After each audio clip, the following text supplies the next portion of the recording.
این 5 تا بازی خوراک 2 نفره بازی کردنه. اولیش It Takes Two، داستان یه زوجه که وارد دنیای جادویی پر از چالش میشه. حتما بهتون میگم با پارتنرتون بازی کنید.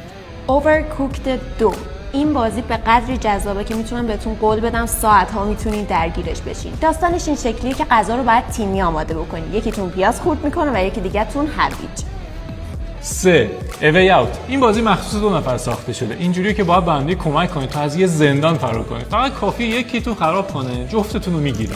4. Rayman Legends، این بازی رو 2 تا 4 نفره میتونید بازی بکنید و وقتی وارد بازی میشید متوجه میشین که چقدر ساختار این بازی قشنگ و به جزئیات کامل توجه شده، ولی اصلا پیشنهاد نمیکنم تنهایی بازی بکنید چون اونقدر حال نمیده. آخرین بازی اسپلیت فیکشن که بعد از It Takes Two واقعا یه پیشنهاد خیلی قویه، چون که هر تیکه از این بازی پر از ایده‌های ناب و متنوع است که هیچ موقع حسرت نمیکنه. اگه بازی‌های 2 نفره جالب دیگه ای میشناسین تو کامنت ها واسمون بنویسید.